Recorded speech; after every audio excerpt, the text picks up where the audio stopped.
정부가 얼마 전 광역교통 2030 대책을 발표했죠. 수도권 출퇴근 시간을 30분 내로 단축하겠다는 것이 핵심이었는데요.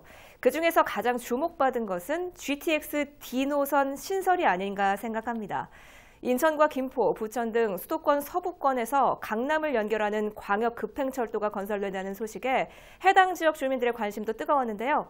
하지만 조기 착공에 대해서는 여전히 반신반의하는 모습입니다. 취재기자와 자세한 내용 짚어보겠습니다. 스튜디오에 김호 기자 나와 있습니다. 네, 정부의 GTX D 노선 발표 이후에 관심이 계속되고 있습니다. 먼저 이 노선 사업 계획부터 짚어주시죠. 네, 앞에서도 우리 앵커가 설명했듯이 GTX D 노선 건립은 지난달 말 정부가 광역교통비전 2030을 발표하면서 나온 계획입니다. 광역교통 2030은 경기와 인천에서 서울로 출퇴근하는 시간을 30분대로 조정하는 것이 핵심인데요. 자, 이를 위해서는 교통체계를 철도 중심으로 바꾸겠다는 것이 정부의 계획입니다. 자, 이를 위해서는 가장 핵심이 GTX죠. 바로 수도권 광역 급행 철도인데요. 네. 현재 ABC 3개 노선이 확정되어 있는 상태인데 여기에 1개 노선을 추가해서 D 노선을 만들겠다는 게 정부의 계획입니다. 네. 자, 여기에 더불어서 서울 지하철 5호선을 인천 검단과 김포로 연장하는 김포 한강선을 신설하고 인천 2호선과 신안산선을 연결하는 내용도 포함이 되어 있습니다. 이 때문에 경기 서부권 주민들의 기대감이 상당히 지금 높아지고 있는 상황입니다. 네, 그렇다면 이 노선이 거치는 지역들이 어딘지 궁금해지는데요. 현재로서의 계획, 어떤 전망이 되고 있는 상황인가요? 네, GTX D 노선이 발표되면서 이 노선이 어디로 가느냐에 대한 축축선 얘기들이 굉장히 지금 많이 나오고 있는데요. 네. GTX 노선에 대해서 전문가들의 얘기는 이렇습니다. 먼저 인천 검단을 출발해서 김포와 부천을 거쳐서 강남 지역을 관통하지 않을까라고 조심스럽게 지금 전망을 하고 있는데 뭐 시계바늘로 보면 11시 25분 정도로 생각을 하시면 노선이 머릿속에 그려질 겁니다. 조금 흥미로운 것은 GTX D 노선 요청은 이미 지난해 청와대 청원 국민청원에도 올라온 바가 있습니다. 당시 청원자가 노선을 이제 그려봤어요. 근데 되게 재밌게 그려봤는데 여기에서 나온 노선이 바로 김포를 출발해서 마곡 업무단지 그리고 여의도를 거쳐서 양재, 성남, 양주, 이천까지 연결하는 뭐 그런 방안을 제시하기도 했는데 실제로 이 노선과 뭐 국민청원자가 그려진 노선과는 뭐 어느 정도 일치할지는 나중에 결과를 좀 두고 봐야 할 것 같고요. 네. GTX D 노선은 뭐 잘 아시겠지만 인천, 경기, 서울 3개 광역 지자체를 통과하는 노선이기 때문에 지자체 간의 어떤 노선을 두고 뜨거운 신경전이 벌어질 전망입니다. 네. 자, 이 때문에 인천의 박남춘 시장은 조만간 박원순 서울시장을 만나서 이 노선에 대해서 협의를 하겠다 이렇게 얘기를 했고요. 이미 인천 같은 경우에는 이 노선에 대한 용역을 이미 시작한 상태입니다. 네. 자,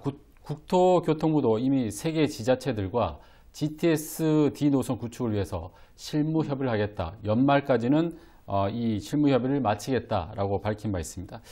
참고로 이미 확정된 GTX 노선에 대해서 조금 설명을 드리면 GTX A 노선은 이제 파주 운정을 지나서 용산 수서를 거쳐서 수원 동탄으로 가는 노선이고요. 네. B 노선 같은 경우에는 인천 송도에서 청량리를 거쳐서 마석으로 가는 그러니까 수도권을 가로로 관통하는 그런 노선입니다. 네. 그리고 마지막 C 노선은 양주 덕정에서 양재를 거쳐서 수원까지 연결하는 그러니까 수도권을 북에서 남으로 관통한다 이렇게 보면 될 것 같습니다. 네, 현재 사업이 확정된 A에서 C 노선까지 지금 자료 화면으로 보셨는데요. 이 GTX 사업이 처음 나온 때가 2009년이었어요. 근데 이 A 노선이 시작된 게 이제 10년 만인 올해부터란 말이죠. 그럼 D 노선의 경우에는 정부 계획대로 2030년까지는 구축될 수 있을까요? 네, 그 부분이 굉장히 걱정인데 제가 살고 있는 곳이 바로 운정이에요. 제가 사는 아파트에서 이렇게 보면 지금 GTX A 노선이 공사하는 것을 볼 수 있는데 제가 그곳에 이사 온 지가 이제 5년이 됐는데 5년 전에도 이제 공사를 조만간 시작하겠다고 했는데 5년이 지난 후에 이제 했거든요. 주민들의 걱정이 바로 이 D 노선도 시작이 조금 늦지 않을까라는 그런 우려를 낳고 있습니다. 일단 정부는 GTX D 노선을 2030년까지 구축하겠다 이렇게 계획을 세우고 있습니다. 하지만 현실은 그렇게 녹록하지는 않습니다. 먼저 GTX D 노선이 추진되려면 제4차 국가철도망 구축 계획에 이게 반영이 돼야 됩니다. 현재 국토교통부가 용역을 진행하고 있는데요. 용역 결과가 변수가 될 수가 있습니다. 뭐 다행히도 용역이 긍정적으로 나오면 그 다음에는 수도권 자치단체들의 어떤 실무 협의를 또 거쳐야 되고 이 노선을 어떻게 결정하느냐 해야 되는데 이 이의득실을 따지다 보면 적지 않은 시간이 또 소요될 수가 있습니다. 네. 이 같은 또 과정을 거쳐서 국가철도망 구축 계획에 포함되더라도 예비 타당성 조사를 또 통과해야 됩니다. 네. 예비 타당성 굉장히 통과하기가 쉽지 않은데 GTX 지금 현재 ABC 노선 같은 경우에는 한 10년 정도가 걸렸거든요.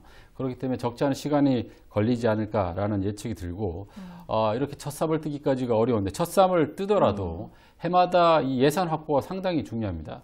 현재 예상되는 것이 매년 7조 원에서 최대 16조 원의 사업비가 조달돼야 하는데 과연 해마다 중단 없이 예산이 확보될지가 미지수이기 때문에 주민들의 걱정이 많고 이 같은 이유 때문에 야당에서는 이 정책이 내년 총선용이 아니냐라는 비판을 내놓기도 하고 있습니다. 네. 이 정책 발표가 확정된 것이 아니라 방향만 발표한 것이기 때문에 지금 김호 기자께서 여러 가지 난관이 부딪힐 수 있다는 점을 짚어주셨습니다. 네, 오늘 여기까지 듣도록 하겠고요. 지금까지 정부의 광역교통 2030 대책과 함께 발표된 GTX D노선에 관한 이야기 나눠봤습니다. 김호 기자 수고하셨습니다. 네.